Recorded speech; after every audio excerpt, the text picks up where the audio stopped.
de Jean, chapitre 10. Nous avons terminé le chapitre 9 et nous prenons au chapitre 10 les 6 premiers versets.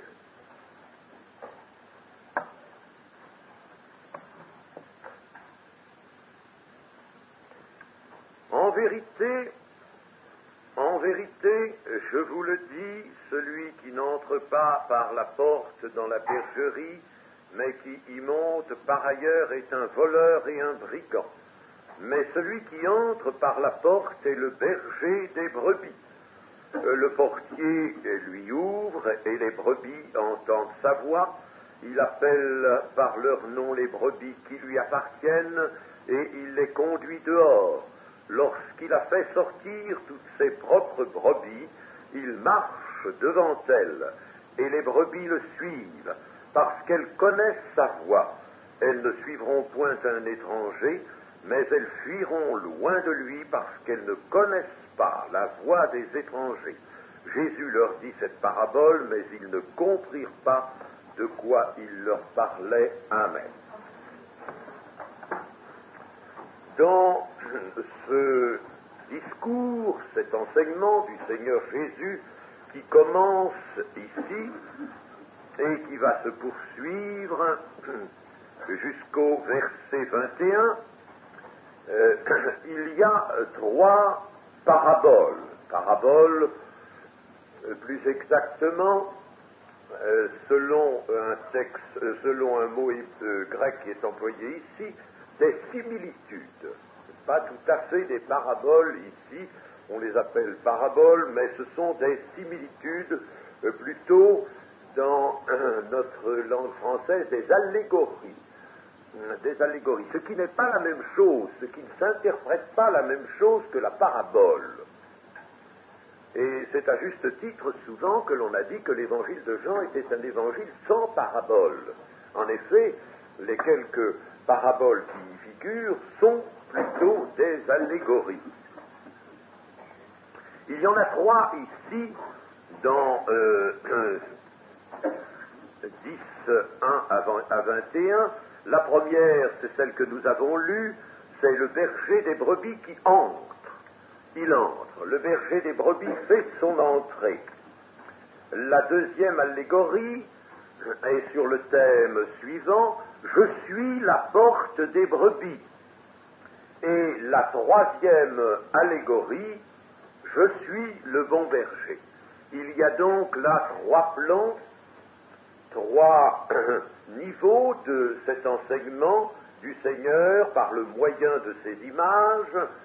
Le premier niveau est celui du berger qui entre. Ensuite, le Seigneur, vous voyez, change l'image, puisqu'il dira, la porte des brebis, c'est moi. Je suis la porte des brebis. Ensuite, il dira, je suis le bon berger.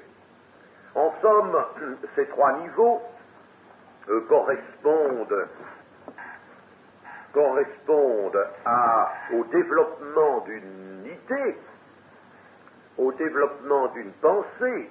Le berger qui entre, c'est d'abord la prise de contact des brebis avec leur berger, le lien qui les unit, et qu'est-ce qui nous brûle?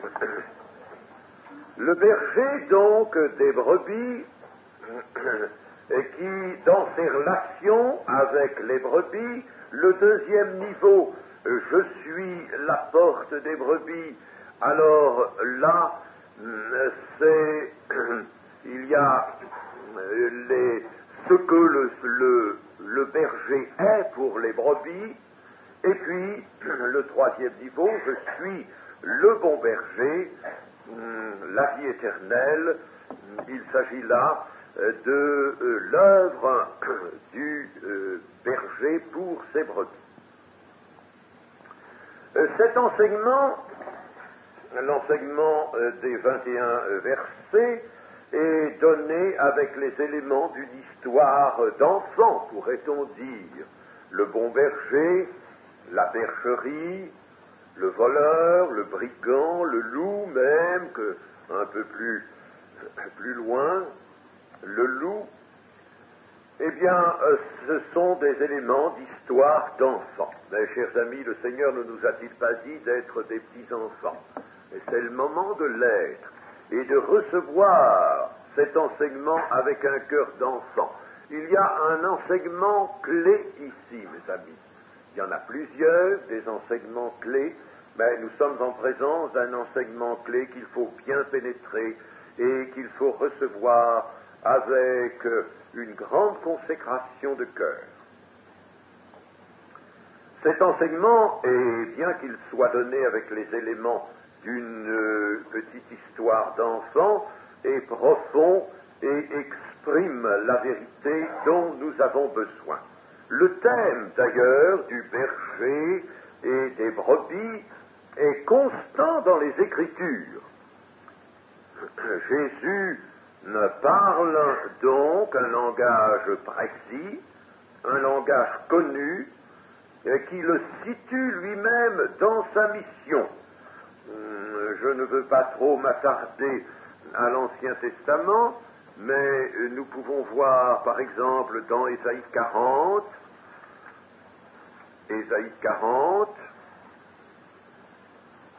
verset 10, « Voici le Seigneur l'Éternel vient avec puissance, et de son bras il commande, voici le salaire est avec lui, et les rétributions le précèdent. Comme un berger, il paîtra son troupeau, il prendra les agneaux dans ses bras, et les portera dans son sein. Il conduira les brebis qui allaitent. » Voyez, voilà déjà cette même allégorie au Ézéchiel 34 aussi, nous le retrouvons. Ézéchiel chapitre 34, verset 22. « Je porterai secours à mes brebis, afin qu'elles ne soient plus au pillage, et je jugerai entre brebis et brebis. J'établirai sur elles un seul pasteur, un seul berger, c'est la même chose, qui les fera paître. » Vous voyez, il s'agit donc de brebis, de berger et de faire paître, c'est-à-dire de mener au pâturage. Faire paître, mon serviteur David, il les fera paître, il sera leur pasteur. Serviteur David, David est mort depuis 4 siècles lorsqu'Ézéchiel écrit cela. Il s'agit donc du fils de David attendu, du Messie. Moi, l'Éternel, je serai leur Dieu, et mon serviteur David sera prince au milieu d'elles. Moi, l'Éternel, j'ai parlé. Je traiterai avec elles une alliance de paix, je ferai disparaître du pays les animaux sauvages. Vous voyez, le loup, les animaux sauvages. Elles habiteront en sécurité dans le désert et dormiront au milieu des forêts. Je ferai d'elles et des environs de ma colline un sujet de bénédiction. Et puis au verset 31, vous, mes brebis, brebis de mon pâturage, vous êtes des hommes, moi je suis votre Dieu, dit le Seigneur l'Éternel. Vous voyez, toutes ces images, donc, ne sont pas nouvelles. Jésus parle avec les moyens des prophètes de l'Ancien Testament. Et puis, Zacharie 11, bien entendu, Zacharie 11, qui est un passage important, utilisant cela, nous ne lirons pas tout. Verset 7, par exemple, « Alors je me mis à paître les brebis destinées à la boucherie, assurément les plus misérables du troupeau. Je pris 2 houlettes, j'appelais l'une grâce et j'appelais l'autre union, et je fis paître les brebis. J'exterminai les 3 pasteurs en un mois. » Enfin, je ne veux pas rentrer dans le détail de cet enseignement.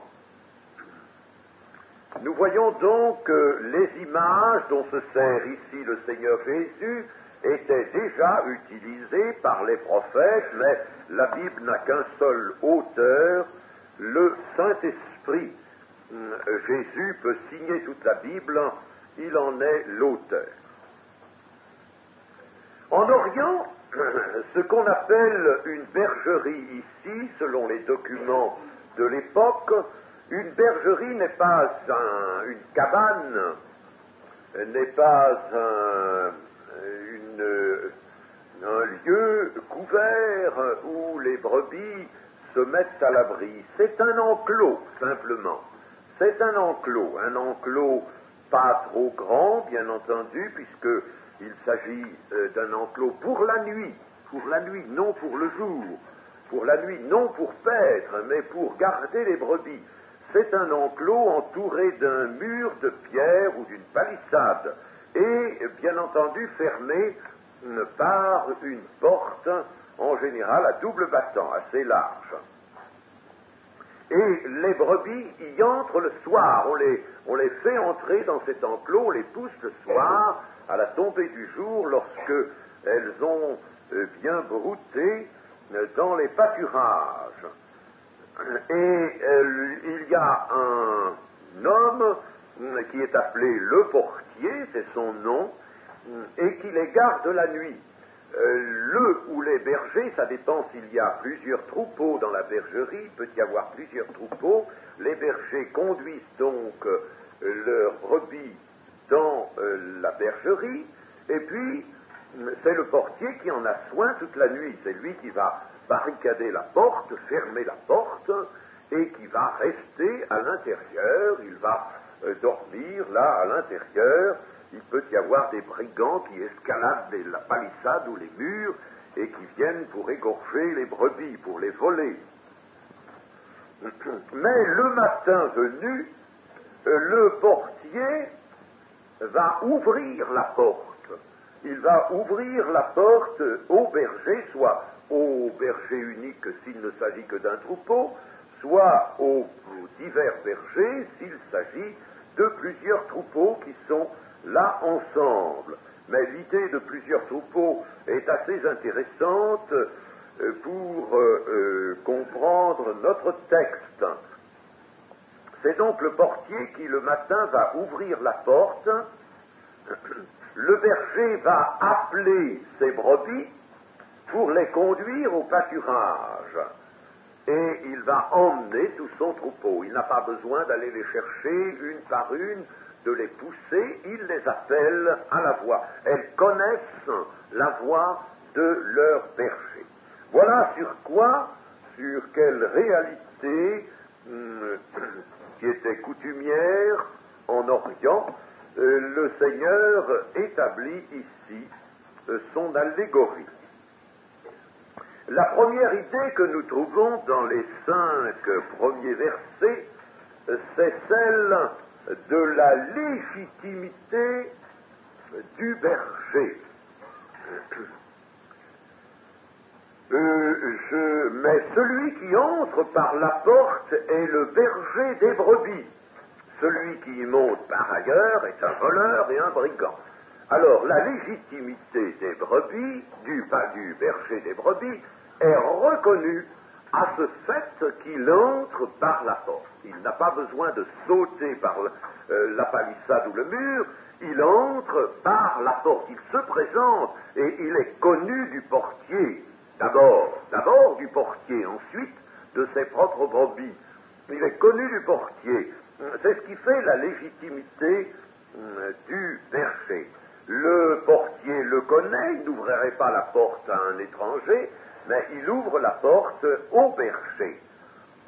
Eh bien, là, le Seigneur se fait reconnaître, lui, comme le souverain berger, le pasteur que Dieu a donné aux brebis. Par rapport à tous ceux qui, avant lui, ont cherché à entrer dans la bergerie, les faux Christ, les faux Messie, ceux qui viendront après, n'est-ce pas? Il y aura des faux Messie avant, il y en aura après. Je vous ai dit qu'on en avait décompté 34 depuis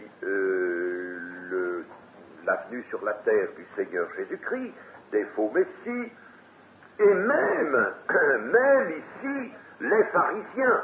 Les pharisiens sont précisément aussi de ces voleurs et de ces brigands, parce que ils prétendent faire paître les brebis, ils prétendent s'occuper des brebis, mais surtout ce qu'ils font, c'est d'exercer sur elles une autorité qui ne leur a pas été dévolue par Dieu. Parce que les charges qu'ils remplissent là ne sont pas du tout des charges de la loi de Moïse. D'abord, ils ne sont pas des gens appartenant aux Lévites et les pharisiens qui composaient surtout le Sanhédrin, lequel Sanhédrin s'était donné une autorité religieuse beaucoup trop étendue, et les membres du Sanhédrin eux-mêmes agissaient sur le peuple d'Israël comme les conducteurs du peuple, et ils étaient donc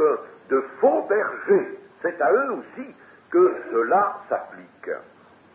Nous ne pouvons pas manquer de le faire, étant donné qu'un peu plus tard, le verset 16 dira « J'ai encore d'autres brebis qui ne sont pas de cette bergerie, celles-là, il faut que je les amène. » Ils ne sont pas de cette bergerie d'Israël, de ces brebis que le Seigneur trouve être sous l'autorité, placée sous la conduite de mauvais bergers. Et le portier, qui est le portier concernant le Seigneur Jésus, eh bien, il est celui à qui Dieu a remis la charge d'introduire le vrai berger des brebis dans le monde, c'est-à-dire d'introduire le vrai Messie dans le monde. Et on pourrait le désigner de deux manières. On peut voir que le portier est le Saint-Esprit. Ne soyons pas étonnés que cette fonction, qui n'est peut-être pas nous paraît peut-être pas très reluisante de portier, corresponde à l'action du Saint-Esprit. Il s'agit d'image d'abord, ensuite dans le temple. Autrefois, la fonction des portiers était extrêmement importante, et les hommes qui exerçaient ces fonctions étaient de ceux que Dieu avait chargés de cela, qui étaient chargés de cela par volonté divine.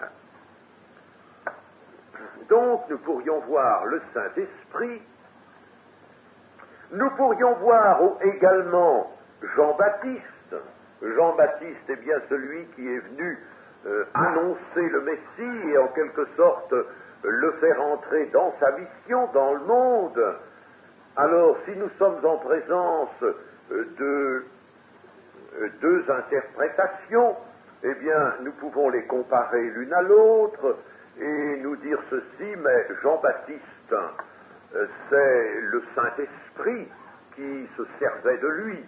Le Jean-Baptiste avait été baptisé, rempli du Saint-Esprit, tel saint de sa mère, n'est-ce pas? Il avait été élevé à l'écart du monde, il avait grandi à l'écart du monde, il était donc cet homme que Dieu avait réservé pour une tâche extrêmement importante. Il était donc l'instrument du Saint-Esprit, et que nous voyons le Saint-Esprit lui-même, ou Jean-Baptiste et le Saint-Esprit agissant par Jean-Baptiste, cela revient dans le fond au même. L'entrée donc du Messie dans le monde est une chose solennelle. C'est Dieu qui, par le Saint-Esprit agissant par Jean-Baptiste, mettons, mais la mission du Saint-Esprit est plus large que celle qui est remplie par Jean-Baptiste. Le Saint-Esprit fait entrer, introduit le Messie dans le monde. N'est-ce pas lui d'ailleurs qu'il fait naître? C'est lui qui le fait naître. C'est par la puissance du Saint-Esprit que Jésus naîtra d'une vierge. Et puis, nous pouvons nous reporter au psaume 24, verset 7. Porte, élevez vos linteaux, porte, élevez vos linteaux, élevez, vous portes éternelles, que le roi de gloire fasse son entrée. Qui est ce roi de gloire? L'Éternel fort et puissant, l'Éternel puissant dans les combats, portes, élevez vos linteaux, élevez les portes éternelles, que le roi de gloire fasse son entrée. Qui donc est ce roi de gloire? L'Éternel des armées, voilà le roi de gloire. Il y aura l'entrée de Jésus à Jérusalem, il y aura plus tard le retour de Jésus, mais ceci peut fort bien s'appliquer à l'entrée du Messie dans le monde. Porte, élevez vos linteaux, car le berger entre par la porte. L'entrée donc du berger est solennelle, si bien que la légitimité et l'identification du vrai berger se fait par le fait qu'il entre par la porte et que le berger, le portier le connaît et lui ouvre la porte. Le Saint-Esprit ne fait pas entrer n'importe qui, mais bien entendu fait entrer le vrai berger, celui qui est chargé par Dieu de la mission du Messie. Alors, le berger n'use pas d'escalade ni de violence à l'égard des brebis, il entre par la porte que le portier lui ouvre. Cette porte, qu'est-elle? Je vous ferai remarquer que nous sommes ici dans une allégorie et qu'il nous est possible de nous arrêter à tous les détails de l'image. Le portier, les brigands, les voleurs, la porte, les brebis, nous pouvons nous arrêter à tous les détails. Ce qu'il ne faut pas faire s'il s'agit d'une parabole. Ah, chers amis, nous massacrons souvent la parole de Dieu, et c'est avec assez de vérité que certaines personnes, mettons, ou du protestantisme, ou même du catholicisme, nous ont fait des observations. Je ne veux pas dire qu'ils ont raison sur tous les plans, bien sûr, mais ils ont quelquefois trouvé matière à nous faire des observations en nous disant, vous déformez certaines choses, et c'est vrai. Même certains commentateurs catholiques ont mieux vu des choses que nous. Ça ne veut pas dire qu'ils n'ont pas prêté tout cela, tout ce qu'ils ont vu au dogme catholique, alors là, ils en ont fait un mauvais usage. Mais il y a des commentateurs catholiques qui font de l'exégèse, et une très bonne exégèse, on peut se servir de certains livres, bien entendu, avec précaution, tout comme de livres protestants aussi.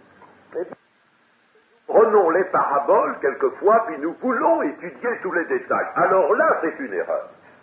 Là, c'est une erreur flagrante. Si, par exemple, dans la parabole des vierges sages et des vierges folles, nous regardons tous les détails, et nous voulons trouver une signification directe, s'attachant à tous les détails, les traduire sur le plan de la vérité spirituelle par quelque chose de bien déterminé, nous commettons une erreur et nous faisons une interprétation tout à fait artificielle. Il faut savoir distinguer entre ce qui est la parabole même, et la parabole, elle livre une pensée, une idée dans son ensemble. Elle livre une idée. Et il faut, toute la parabole, toute l'histoire qui constitue la parabole est là pour nous révéler une certaine vérité, une certaine pensée, dans l'ensemble. Mais il ne faut pas, dans la parabole, prendre chaque détail pour vouloir y faire correspondre quelque chose ou quelqu'un. N'est-ce pas? C'est ainsi que, par exemple, la parabole du juge unique, eh bien, à qui allez-vous faire correspondre le juge unique? La seule correspondance possible, ce serait Dieu. Alors, vous allez faire de Dieu un juge unique? Voyez que ce n'est pas possible. N'est-ce pas? Si Jésus a mis dans cette parabole un juge unique, c'est pour forcer le tableau et pour montrer, pour établir un contraste. N'est-ce pas? Mais, parce qu'un juge ordinaire aurait sur la terre les choses sont prises sur la terre. Un juge ordinaire, il aurait, lui, donné raison à qui demandait son droit. Il aurait donné raison à celui qui demandait son droit. Or, il ne donne pas raison parce qu'il est inique. Et Jésus veut en arriver à montrer, n'est-ce pas, que tout de même, celle qui a un droit, cette femme, cette pauvre veuve, elle obtient satisfaction à force d'embêter ce juge unique, n'est-ce pas? Mais tout ça, c'est la chose sur la terre, et il y a une seule vérité à en retirer, c'est la persévérance dans la prière. C'est tout, un point, c'est tout. Alors, voyez, mes amis, je voudrais que vous appreniez cela et fassiez attention. On trouve dans nos petits ouvrages, d'abord il y a trop d'ouvrages évangéliques, trop de petites choses qui ne sont pas, j'ai déjà dit, qui ne sont pas étudiées vraiment, elles ne sont pas pouillées. N'importe qui veut écrire un livre, ça lui fait plaisir d'écrire un livre, il se fait plaisir à lui-même, ou alors il écrit un livre pour les besoins de son mouvement, n'est-ce pas? Alors, il écrit ce livre, et puis il met ce qu'il sait, sans faire un travail vraiment sérieux, n'est-ce pas, sur les textes qu'il étudie. Mais méfions-nous donc de cela. La parabole doit livrer une vérité, si c'est une parabole, mais ici, nous sommes dans une allégorie. C'est différent. Alors, comment distinguer parabole et allégorie? Eh bien, cela peut s'apprendre facilement. Il faut surtout laissez-vous guider par le contexte et voyez s'il s'agit vraiment, n'est-ce pas, d'une histoire, d'une petite histoire empruntée, mettons, à la terre, comme par exemple l'économe infidèle, n'est-ce pas? L'économe infidèle, c'est une parabole aussi, ce n'est pas à traduire littéralement. Il y a une vérité à retirer, il y en a deux là, parce que il y a en somme une parabole double, mais il y a une vérité à retirer, n'est-ce pas? Et c'est tout. Quand on a fait cela, on a obtenu de la parabole ce qu'elle était, ce qu'elle avait dessein de nous livrer comme enseignement. Tandis que dans l'analogie, ici nous sommes dans le cas de l'analogie, c'est différent. Le voleur et le brigand désignent bien un groupe de personnages, le berger des brebis désigne bien quelqu'un, la porte désigne quelqu'un, le portier désigne quelqu'un. Voyez-vous, à chaque détail, là, correspond. Vous me direz, c'est assez difficile peut-être de distinguer la parabole de l'allégorie, mais il faut s'y essayer. Il faut essayer la chose avec... Si on veut étudier la Bible, si on veut la méditer, on le fera. Si on la lit simplement pour pouvoir dire « j'ai lu aujourd'hui un chapitre ou deux de la Bible », eh bien alors, évidemment, on ne pourra jamais rien pénétrer. Il faut méditer sa Bible. Méditez-la, demandez secours à Dieu, et vous verrez, n'est-ce pas, que vous retirerez du texte biblique des richesses, de grandes richesses, et vous éviterez ainsi de vous tromper. Je crois qu'il faudra que... Alors, quelle est la porte? La porte signifie quelque chose, nous sommes dans l'allégorie. La porte signifie quelque chose, mais cette porte, ben oui, bien sûr, elle signifie même une grande chose. Cette porte a été édifiée par quelqu'un. Quelqu'un l'a construite, la porte. Vous voyez, dans l'allégorie, comme on peut aller loin. Elle a été construite, cette porte. Construite par qui? Elle a été construite, donc, par ceux qui avaient à préparer à l'avance l'entrée des brebis et l'entrée du berger. N'est-ce pas? Il fallait qu'il y eût une porte, qu'il y eût un portier, et la porte, donc, quelqu'un devait la construire. Et ceux qui avaient charge d'édifier cette porte, c'est-à-dire de tout préparer pour l'arrivée du Messie, qui étaient-ils? Les prophètes, bien entendu. Les prophètes de l'Ancien Testament, tous les prophètes ont participé à l'édification de cette porte. Dieu a parlé d'abord par ses serviteurs les prophètes, ensuite par le Fils, quand le Fils est venu. Mais les prophètes préparent l'entrée du Fils dans ce monde, l'entrée du Messie. C'est bien ce que Jésus dira sur la route d'Emmaüs. Il montrera tout ce qui le concernait dans l'Ancien Testament, c'est-à-dire tout ce que les prophètes avaient dit, donc avant le concernant. Il y avait des choses qui le concernaient, et pourquoi le concernaient-elles? Parce qu'il fallait que la porte par laquelle passerait le Messie fût dressée. Et elle a été dressée au cours de plusieurs siècles, n'est-ce pas? Quelles sont quelle est cette porte, ou comment est-elle faite, et quelle est la description, autrement dit, quelles sont les annonces des prophètes touchant le Messie? Elles sont nombreuses. Je rappellerai rapidement les suivantes. Il y a d'abord la naissance d'une vierge. Alors, pour passer par la porte, il fallait vérifier ça. C'est pas facile, ça, déjà, n'est-ce pas? Et il fallait naître d'une vierge. Tout le monde ne pouvait pas s'en rendre compte, mais quelques-uns le savaient. Il y avait des témoins de cela. Il y a eu des témoins de cela. Il fallait donc naître d'une vierge, n'est-ce pas? Selon ce que dit Ésaïe, chapitre 7 et verset 14. Alors, voilà déjà quelque chose à vérifier. Si celui qui vient n'est pas né d'une vierge, eh bien, il passe à côté de la porte. Il ne passe pas par la porte. Ben, il passe par escalade. C'est un faux, c'est un brigand.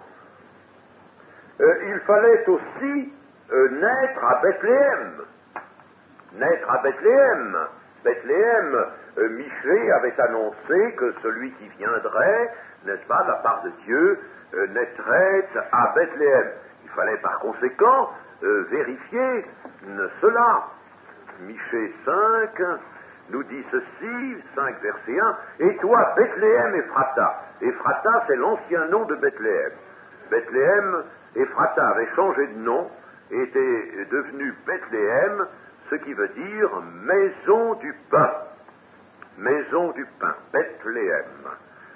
Petit entre les milliers de Juda, de toi sortira pour moi celui qui dominera sur Israël et dont l'origine remonte aux temps anciens, au jour de l'éternité, autrement dit qui n'a pas d'origine, qui n'a pas de commencement. C'est pourquoi il les livrera jusqu'au temps où enfantera celle qui doit enfanter, et le reste de ses frères reviendra auprès des enfants d'Israël. Il se présentera, il gouvernera avec la force de l'Éternel, avec la majesté de l'Éternel son Dieu. Et ils auront une demeure assurée, car il sera glorifié jusqu'aux extrémités de la terre. C'est lui qui ramènera la paix.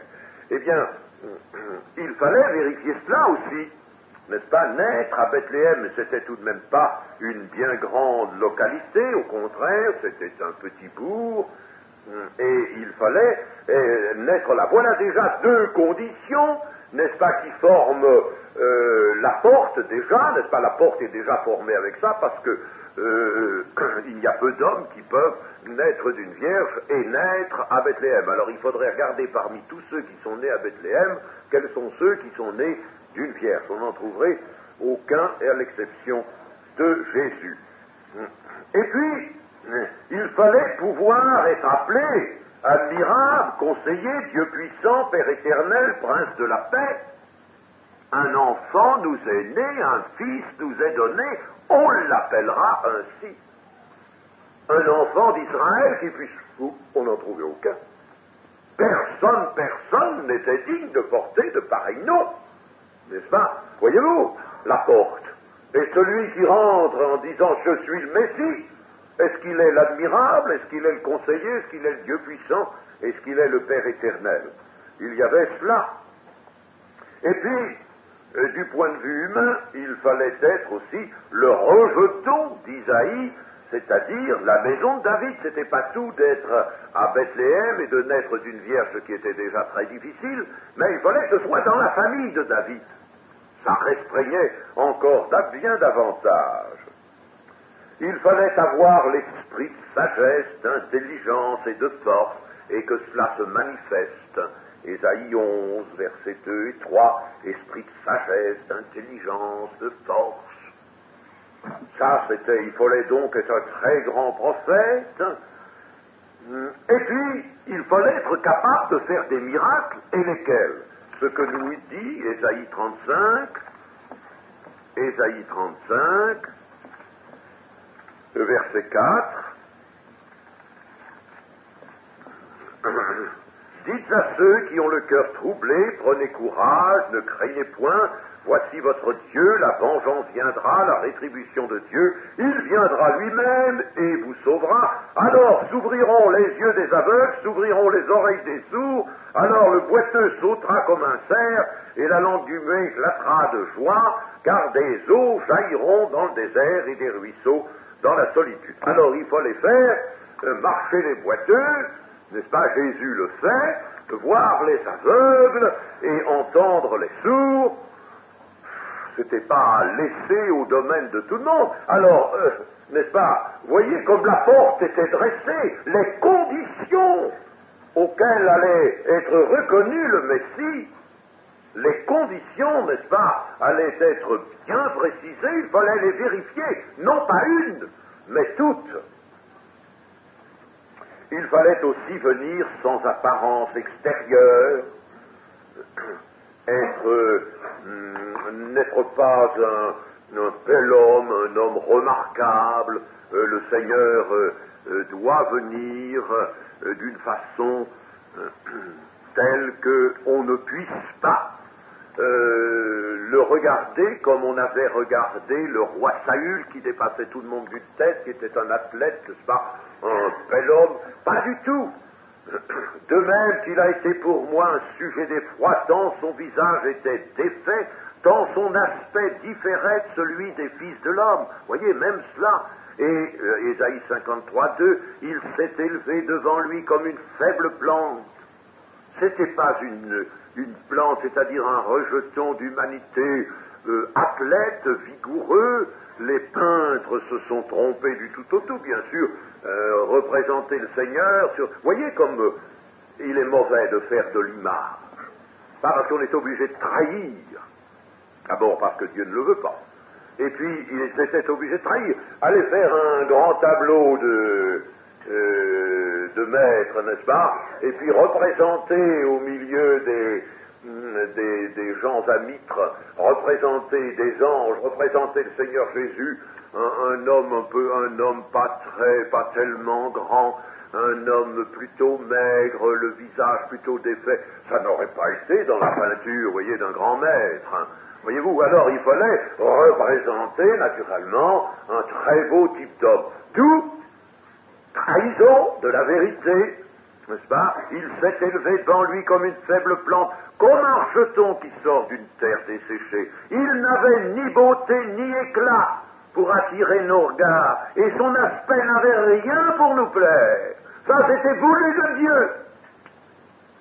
Le Seigneur devait être donc, n'est-ce pas, non pas le bel homme qu'on les peintres représentent, mais au contraire, un type parmi les Juifs de son temps, plutôt mince, plutôt étroit, le visage plutôt, les traits plutôt défaits, tirés, n'est-ce pas, le visage creux peut-être, n'est-ce pas?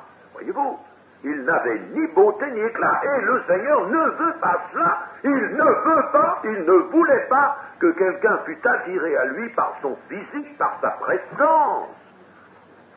Il fallait que ce soit toute place à l'esprit, au spirituel, à l'action de l'esprit, n'est-ce pas? Il fallait même pouvoir se laisser attirer vers un homme qui n'avait pas d'aspect à l'extérieur. Il fallait cela. Voyez, le Seigneur le voulait ainsi, donc il fallait répondre aussi à cette condition.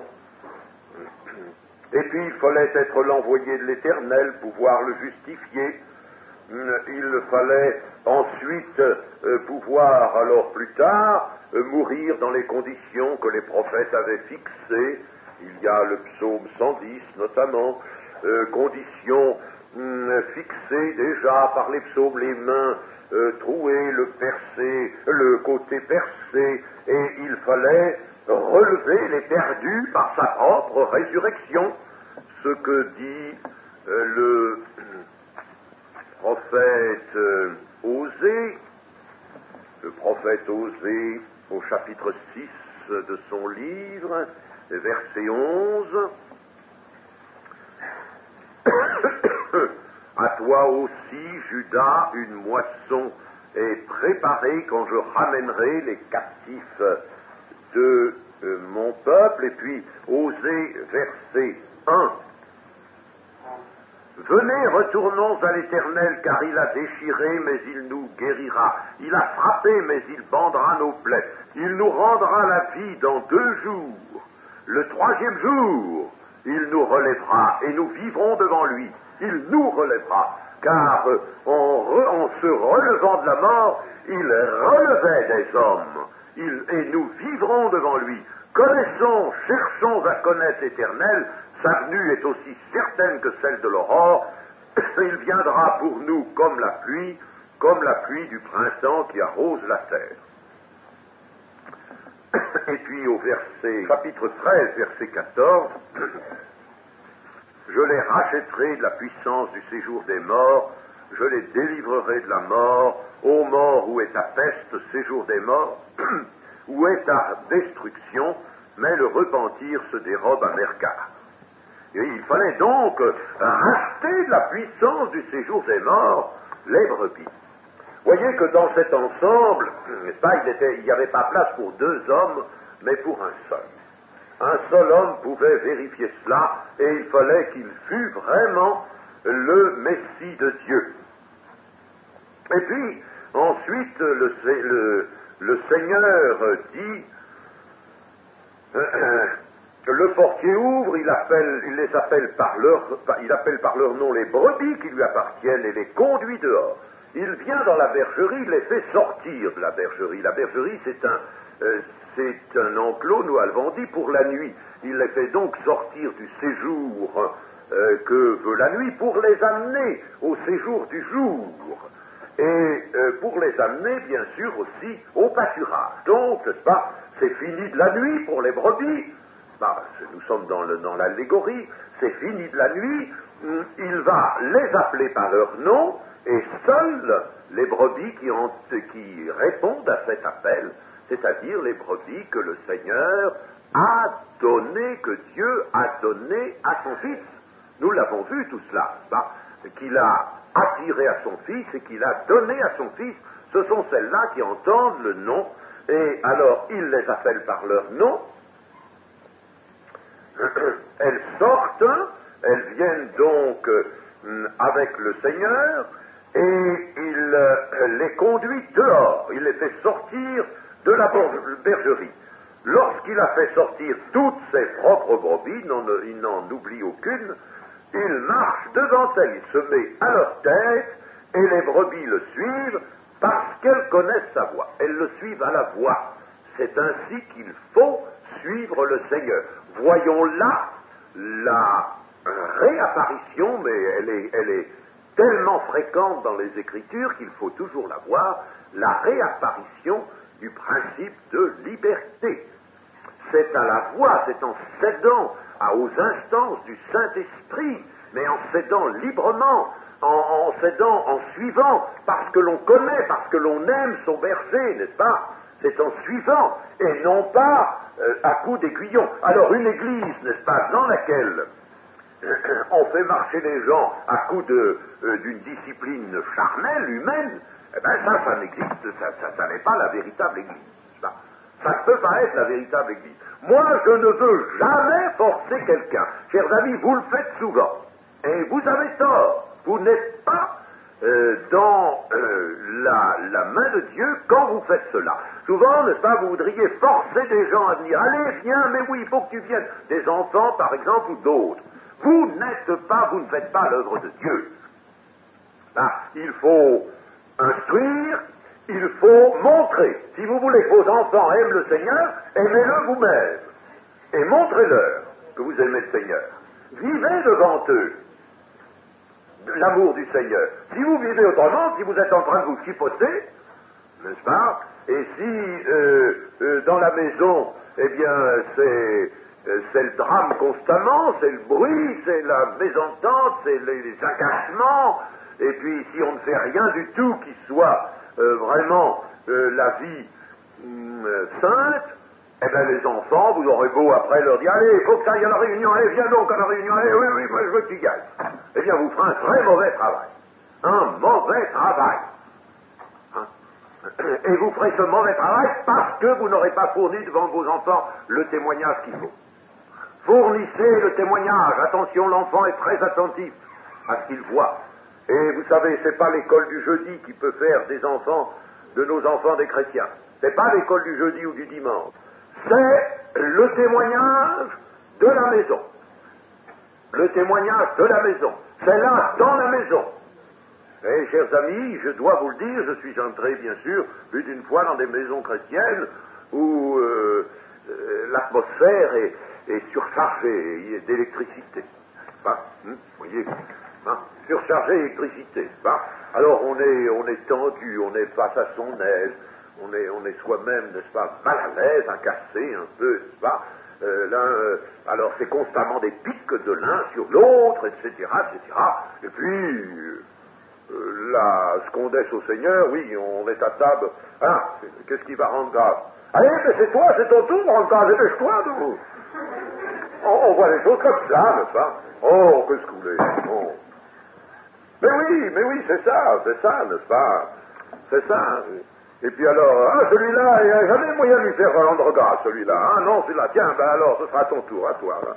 Pas des choses comme ça. Non, c'est pas. Il est évident que c'est pas ça, une maison chrétienne, c'est pas ça, un foyer chrétien. Et alors après, n'est-ce pas, vous allez leur mettre un licol et puis les attirer de force à la réunion. C'est pas ça que veut le Seigneur. Ils entendent sa voix. Alors faites entendre la voix du Seigneur à vos enfants et faites-la entendre à toutes les personnes que vous voulez conduire à la vérité.